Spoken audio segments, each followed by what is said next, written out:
The glass jar. The notification sound pierced through Sarah's sleep at 3:47 a.m., dragging her from the shallow rest that had become her normal. Another urgent email from the Seoul office, another crisis that couldn't wait until morning. She reached for her phone with the practiced efficiency of someone who had trained her nervous system to be always available, always responding, always on. The blue light illuminated her face as she typed a quick response, her mind already racing through tomorrow's meetings, deadlines, and the protein shake she'd grab instead of breakfast. Again. At 34, Sarah had perfected the art of living at maximum capacity, but her body was sending increasingly desperate signals that something fundamental was breaking down. She set the phone back on the nightstand, next to the small glass jar that had been sitting there untouched for 3 weeks. Her Korean roommate Minji had left it there with a gentle suggestion about evening rituals and better sleep, but Sarah had dismissed it as another wellness trend. The dark, ruby liquid inside looked unremarkable, almost medicinal. Nothing like the supplements and sleep aids that cluttered her bathroom cabinet, each one promising the energy and rest that continued to elude her. The next morning arrived with its usual violence. Sarah's alarm screamed at 6:30 a.m. after what her fitness tracker optimistically labeled 7 hours of sleep, though she felt like she'd been hit by a truck. Her reflection in the bathroom mirror showed the accumulated exhaustion of months. Puffy eyes, skin that looked grey despite expensive serums, and a tightness around her mouth that seemed permanent now. She grabbed her usual breakfast, a protein bar and large coffee, and headed to the office, where the fluorescent lights would replace natural sunlight for the next 12 hours. The Korean team was already deep into their workday, and Sarah marveled, not for the first time, at how composed they seemed during video calls. There was something different about their energy, a calm focus that she couldn't quite place. During the lunch break she rarely took, Sarah found herself in the office kitchen with Minji, who was carefully arranging small containers of what looked like leftover dinner into an elegant meal. The portions seemed impossibly small to Sarah's American eyes, yet Minji appeared completely satisfied as she ate slowly, occasionally closing her eyes as if meditating between bites. "You look tired," Minji said gently, setting down her chopsticks. "When did you sleep last night?" Sarah laughed, but it came out hollow. "Sleep is for people who don't have 3 product launches and a board presentation this month." Minji's expression grew concerned. "In Korea, we say the body keeps its own calendar. Miss too many appointments with rest, and it will reschedule everything for you." That evening, Sarah found herself staring at the glass jar again. She tried everything else, meditation apps that she used for exactly 3 days, gym memberships that cost more per month than some people's rent, meal delivery services promising to optimize her metabolism. Each solution had worked briefly before crashing against the reality of her schedule and the nervous system that had forgotten how to downshift. The fermented plum extract smelled tart and sweet when she finally opened it. Nothing like the artificial flavors she was used to. Minji had mentioned something about gut bacteria and sleep cycles, but Sarah had only half listened while answering emails. Now, sitting in her apartment as the city hummed outside, she found herself taking a small spoonful of the dark liquid. It wasn't unpleasant, though it was unlike anything in her usual rotation of energy drinks and protein smoothies. As she sat there, Sarah realized she couldn't remember the last time she'd eaten or drunk something that wasn't designed to optimize performance, burn fat, or deliver caffeine. When had nourishment become so tactical, so divorced from any sense of ritual or calm? Her phone buzzed with another notification, a fitness app reminding her that she'd missed her evening workout. Sarah looked from the screen to the empty spoon in her hand, feeling something shift in her chest. For the first time in months, she turned the phone face down and left it there. If you've ever felt tired, even after a full night of sleep, or frustrated with diets that don't last, tell us in the comments which part of this story feels familiar. And stay with us for the next chapters. 3 days later, Sarah noticed something strange. She'd slept through the night without checking her phone. Not perfectly, her mind still churned with work anxieties, but for the first time in months, she hadn't reached for the blue glow of her screen at 2 a.m. The small ritual of the fermented plum extract had become a signal to her nervous system that the day was ending, though she wasn't sure she believed in such things yet. Minji found her in the kitchen the next morning, actually sitting at their small table instead of grabbing breakfast on her way out the door. "You look different," Minji observed, preparing her own morning tea with the same deliberate movements she brought to everything. "More like someone who slept." Sarah felt self-conscious, admitting that a spoonful of fermented fruit might have helped. "I've been trying that plum thing you left me. It's probably just placebo effect." "In Korean medicine, we don't separate mind from body like that," Minji said, settling across from her with a cup that seemed too small and delicate for American hands. "If your mind feels calmer, your digestion improves. If your digestion improves, your sleep deepens. Everything connects." That afternoon, Sarah found herself paying attention to things she'd never noticed before. During the team call with Seoul, she watched how Minji and her colleagues moved between tasks without the frantic energy that characterized her American office. There were pauses, moments of what looked like reflection, even in the middle of deadline pressure. When Minji suggested they prepare dinner together that evening, Sarah almost declined automatically. Cooking felt inefficient when delivery apps could solve the problem in 20 minutes. But something about the morning conversation lingered, and she found herself agreeing. Minji's version of cooking bore no resemblance to the meal prep videos Sarah occasionally watched while answering emails. There was no rushing, no multitasking. Each vegetable was cut with attention, each seasoning tasted and adjusted. Most surprisingly, the portions that emerged from this careful process were much smaller than what Sarah was used to, arranged on plates that seemed designed for a child. "In Korea, we eat until we're 80% full," Minji explained, noticing Sarah's confusion. "Hara hachibu, though that's actually Japanese. The principle is similar.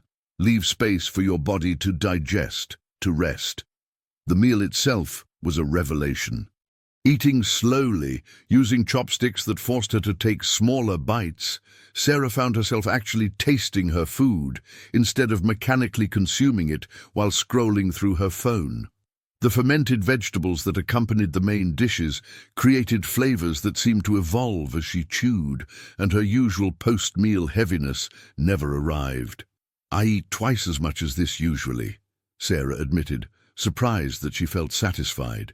"Korean children learn to eat with attention before they learn to eat with speed," Minji said. "We believe the stomach needs time to tell the brain what it really needs." That night, Sarah tried another small ritual Minji had mentioned, opening her bedroom window despite the cool October air. Her American instinct was to maintain a consistent 72 degrees, but Minji had talked about temperature fluctuation as something the body craved, not something to be controlled. The cool air felt shocking at first, but as she pulled her blanket closer, Sarah realized her body was generating heat in a way that felt almost satisfying. She'd read about cold exposure in biohacking articles, usually described in terms of ice baths and extreme protocols, but this felt gentler, like working with her biology instead of forcing it. Her sleep that night was deeper than it had been in months. Not perfect. Her mind still occasionally raced with work thoughts, but there were longer stretches of genuine rest. When her alarm went off at 6:30, she felt something she'd almost forgotten: the possibility of having energy that wasn't borrowed from caffeine. At work, her friend Marcus noticed the change immediately. "You're not vibrating with anxiety today," he said over lunch. "Did you finally try that meditation app I sent you?" Sarah hesitated, knowing how ridiculous it would sound.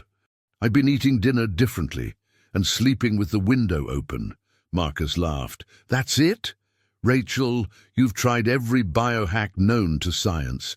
Now you're telling me that eating like a monk and freezing at night is the answer." The conversation stayed with her through the afternoon. Marcus wasn't wrong. She had tried everything, usually with an intensity that burned her out within weeks.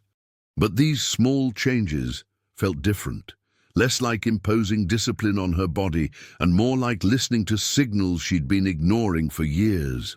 That evening, as she prepared another spoonful of the fermented plum extract, Sarah found herself thinking about the difference. Every other health intervention had felt like a battle against her natural impulses. This felt more like archaeology, uncovering rhythms that her body remembered even when her mind had forgotten them. 2 weeks into her new evening routine, Sarah's body began betraying her expectations in small ways. The 3 a.m. email anxiety that had become her internal alarm clock grew quieter. Her afternoon energy crashes, usually solved with a third or fourth coffee, started lasting shorter periods. Most surprisingly, her clothes felt different, not dramatically, but enough that she noticed her jeans sitting differently on her hips. The changes were too subtle for her fitness tracker to celebrate, but her body seemed to be finding a rhythm that all her previous optimization efforts had somehow missed. It was during her monthly check-in with Dr. Chen, her physician, that the shift became measurable. "Your resting heart rate is down 12 points from last month," Dr. Chen said, scrolling through her lab results with the expression of someone genuinely puzzled. "Blood pressure is better, and your cortisol markers have dropped significantly. What changed?" Sarah felt ridiculous explaining her collection of small habits: the fermented plum extract, the cooler sleeping environment, the slower meals with smaller portions. To her surprise, Dr. Chen listened without the skeptical expression she'd expected. "Traditional Korean medicine has strong empirical support for gut microbiome intervention and circadian regulation," Dr. Chen said thoughtfully. "What you're describing sounds like you're addressing nervous system dysregulation at the source, not just managing symptoms." The conversation gave Sarah permission to admit how different she felt, though it also highlighted the growing tension with her social world. That weekend, when her college friends gathered for their usual dinner and drinks marathon, the differences became unavoidable. "Sarah, you've barely touched your food," her friend Jessica pointed out, as Sarah carefully ate half of her entree. "And you ordered weird Korean stuff instead of the burger you always get."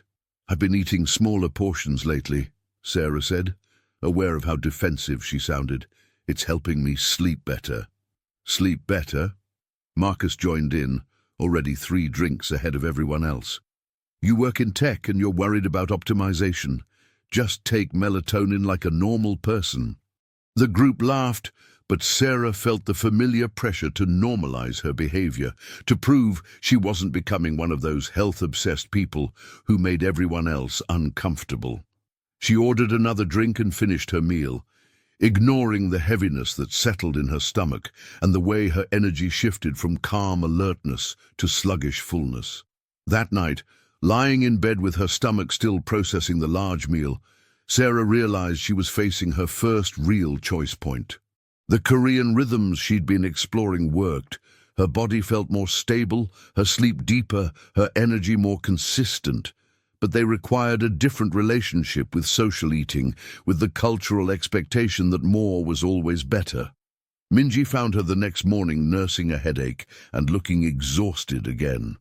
"You look like someone who stayed up late fighting with her stomach," Minji observed gently. "I went out with friends and ate like my old self," Sarah admitted. "I forgot how heavy that feels now." "In Korea we have a saying, the mouth wants everything, but the body knows what it needs. Learning to hear your body over the noise of habit, that takes practice." That week, Sarah began noticing how her American environment was designed to override her body's signals. Restaurant portions that were sized for 2 people but presented as individual meals. Social gatherings centered around consuming rather than connecting. Work cultures that rewarded being visibly busy over being genuinely productive. The Korean habits weren't just about food or sleep. They represented a different philosophy about the relationship between individual needs and social expectations. Every time Sarah chose the smaller portion, the earlier bedtime, or the alcohol-free evening, she was choosing her body's wisdom over cultural programming that had never served her well. The real test came during a work crisis that would have historically sent her into a spiral of late nights, stress eating, and emergency caffeine consumption. A client presentation fell apart 3 days before the deadline, requiring the team to rebuild everything from scratch. Instead of her usual panic response, Sarah found herself approaching the crisis with a different nervous system. She maintained her evening routines even during the long workdays, bringing Korean-style meals to the office instead of surviving on delivery food. Most importantly, she protected her sleep, trusting that a rested brain would solve problems more effectively than an exhausted one running on stimulants, her colleagues noticed. Instead of the frantic energy that usually characterized her crisis management, Sarah moved through the problem with steady focus. When they successfully delivered the presentation, Marcus approached her with genuine curiosity. "Okay, I'm impressed," he said. "Usually you're a complete disaster during crunch time. All that Korean monk stuff actually works?" Sarah laughed, thinking of Minji's gentle corrections about what Korean culture actually emphasized. "It's not about being a monk. It's more like trusting that my body knows how to handle stress if I give it what it needs, instead of just pushing harder." That evening, preparing her small spoonful of fermented plum extract, Sarah reflected on how the changes were rippling outward into areas of her life she hadn't expected. Work felt more manageable, not because she was working less, but because her nervous system was more resilient. Social situations were different, sometimes awkward as she navigated others' expectations, but also more authentic as she learned to honor her body's signals. The glass jar was nearly empty now, but Sarah realized the external ritual had taught her to recognize internal rhythms that were becoming self-sustaining. She was sleeping better, eating with more awareness, and approaching stress with a nervous system that knew how to recover instead of just endure.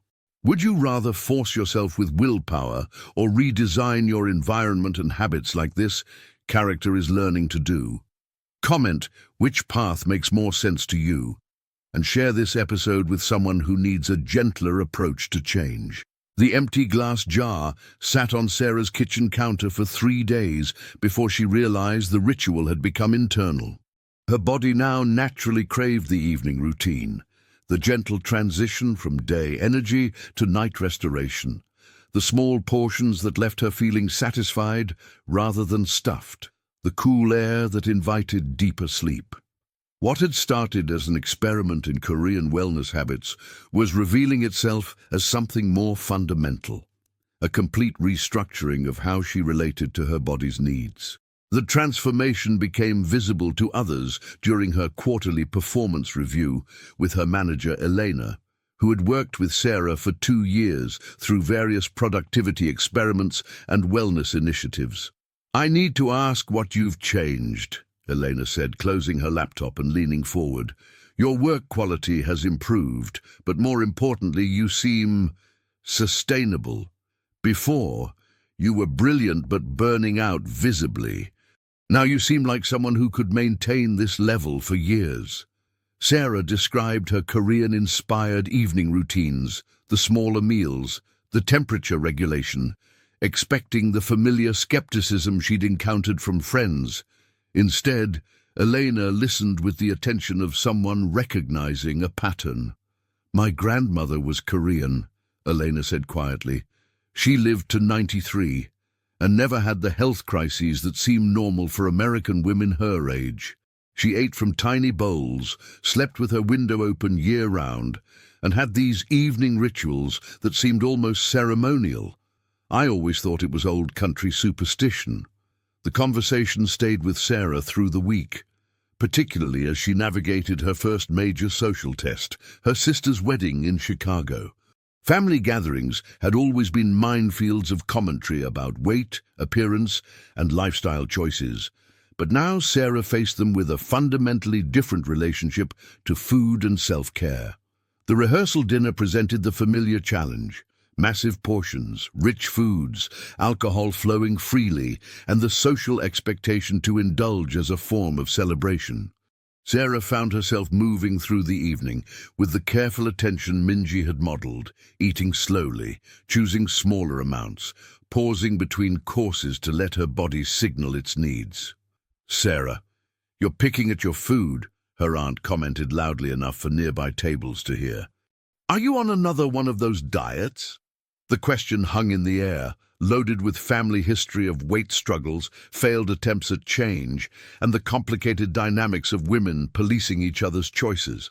Sarah felt the familiar pressure to explain or justify, but something had shifted in her ability to respond. "I've been learning to eat like my Korean roommate," Sarah said simply.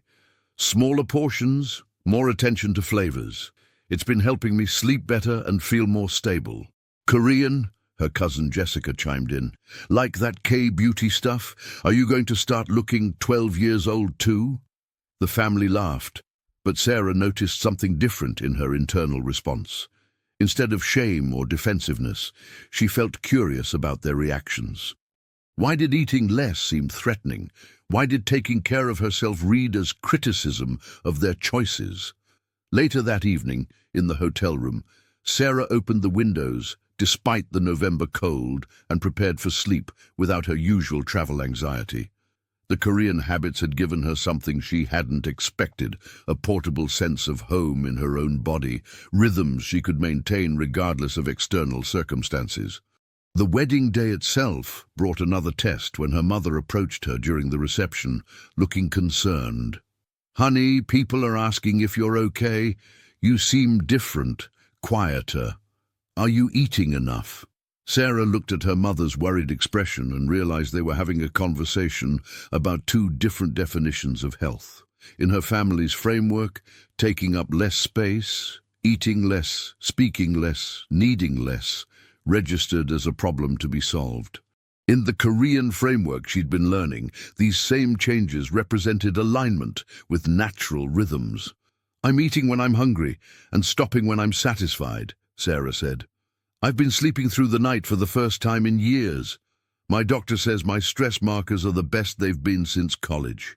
"But you've lost weight," her mother persisted, "and you seem so controlled about food." The word controlled landed strangely. Sarah's previous diet attempts had indeed been about control, restricting, counting, forcing her body into submission. But these changes felt more like cooperation, learning to work with her biology instead of against it. That night, flying back to her apartment, Sarah found herself reflecting on how the Korean habits had changed not just her physical experience, but her social positioning. She was taking up less space in some ways, eating less, needing less stimulation, requiring less external validation.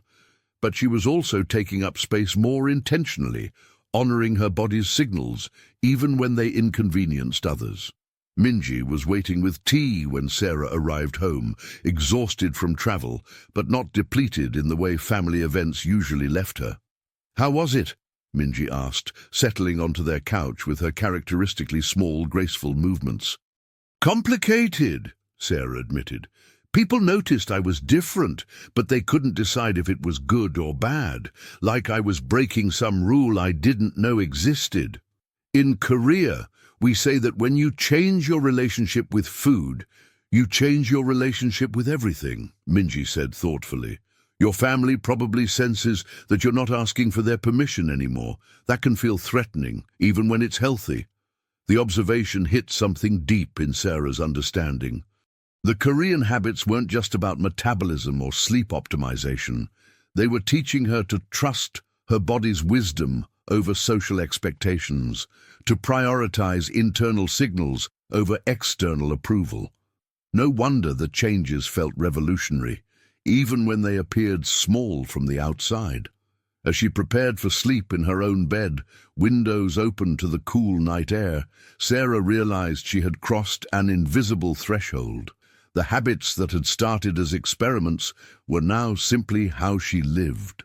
Her body had remembered rhythms that felt more ancient and sustainable than the productivity culture she'd been swimming in for years. 6 months after the empty glass jar had taught her about evening rituals, Sarah found herself in Dr. Chen's office, staring at lab results that seemed to belong to someone else. Her inflammatory markers were in the optimal range for the first time since her 20s. Her sleep quality scores showed consistent, deep sleep cycles. Most surprisingly, her resting metabolic rate had improved despite eating smaller portions and exercising less intensively than ever before.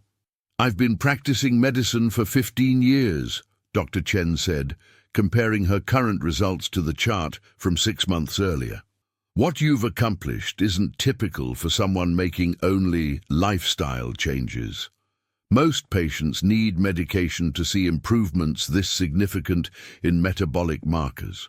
Sarah felt a strange mix of validation and uncertainty. The Korean-inspired habits had worked beyond her expectations, but the success brought its own pressures. Friends and colleagues were asking for her secrets, expecting a simple formula they could replicate. But Sarah was beginning to understand that the real transformation had been much more subtle and personal than any tips or tricks could capture. The deeper insight hit her during a particularly stressful week at work.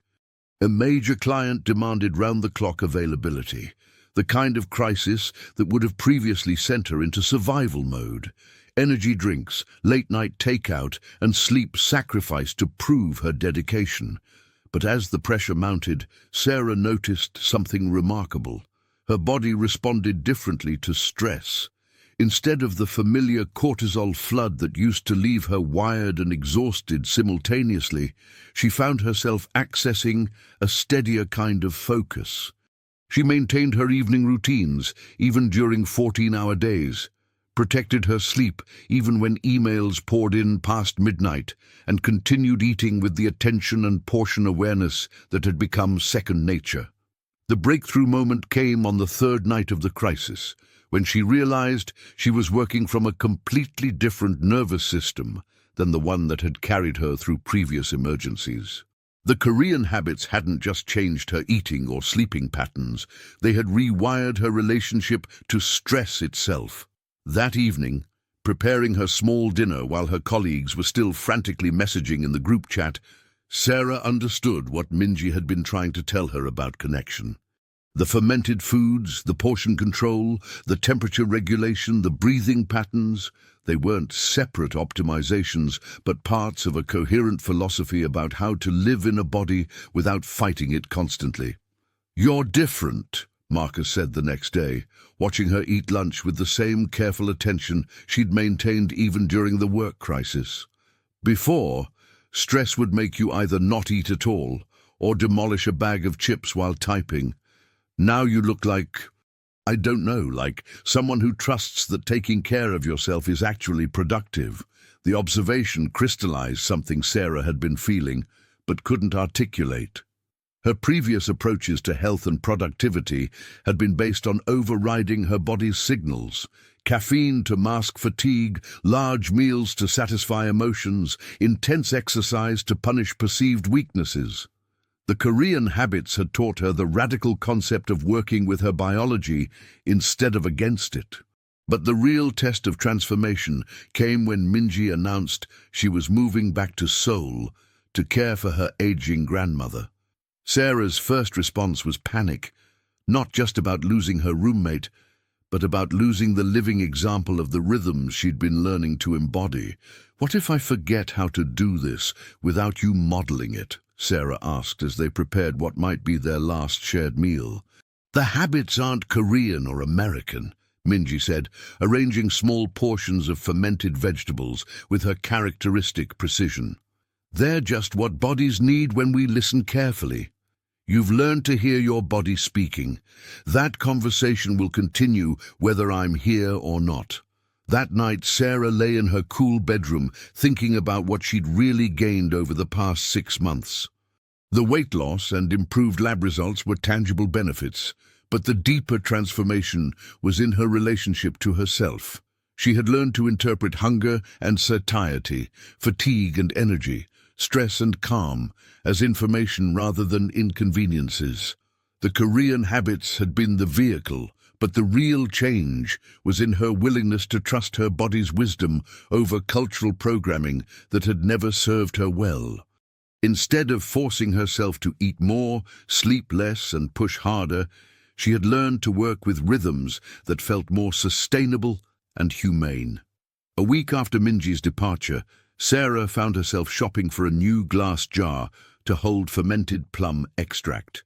But as she stood in the Korean grocery store, surrounded by foods that had become familiar and comforting, she realized the external ritual was no longer necessary. Her body now naturally craved the evening transition, the smaller portions, the cool sleep environment. The habits had become internal, but more importantly, they had taught her a different way of being in relationship with her body's needs.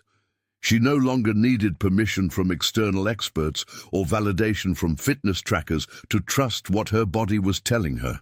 That evening, sitting at her small table with a carefully portioned dinner, Sarah understood that the Korean habits had been a doorway into something larger. The possibility of living with less force and more awareness, less anxiety, and more trust. The glass jar on her counter was full again, but she knew now that the real transformation lay in her willingness to listen to rhythms that were quieter and more sustainable than anything her previous productivity culture had taught her. 2 years later, Sarah sat in the same office where her health journey had begun, but the woman across from Dr. Chen bore little resemblance to the exhausted, overloaded person who had once survived on caffeine and willpower. The changes were subtle but unmistakable. Clear skin, steady energy, and the kind of calm presence that suggested a nervous system at peace with itself. "Your metabolic health is now in the top 10% for your age group," Dr. Chen said, reviewing the latest lab work. "More importantly, these improvements have been consistent for 18 months. That suggests real lifestyle integration, not just temporary changes." Sarah nodded, thinking about how the Korean-inspired habits had evolved into something that felt less like discipline and more like self-respect. The evening routines, the mindful eating, the temperature regulation, they had become as natural as breathing, requiring no willpower because they aligned with what her body actually craved. Her apartment reflected the transformation. The kitchen held small bowls and plates that made proper portions feel abundant. The bedroom stayed cool and dark, optimized for the deep sleep that had become her normal experience.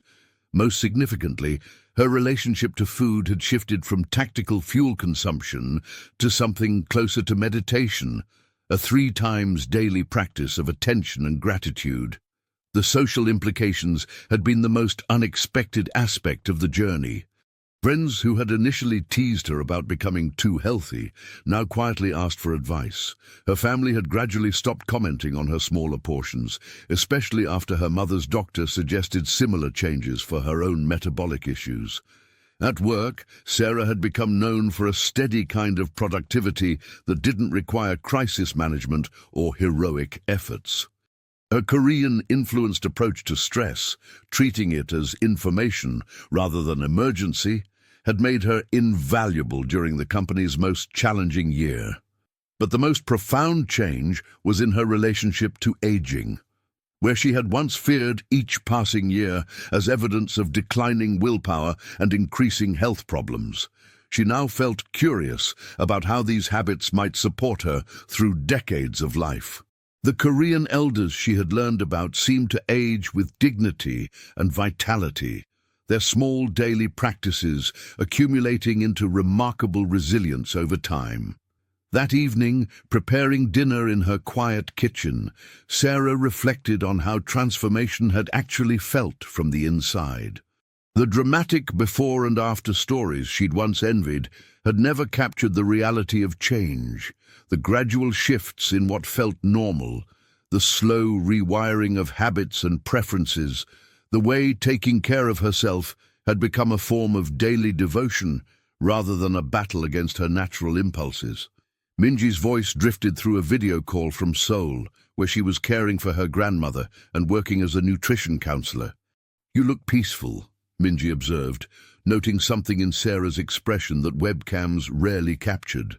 "Like someone who remembers that health is a practice, not a destination." "I think I finally understand what you meant about working with the body instead of against it," Sarah replied. "The Korean habits weren't about becoming Korean. They were about becoming human in a culture that had taught me to ignore most of what my body was trying to tell me."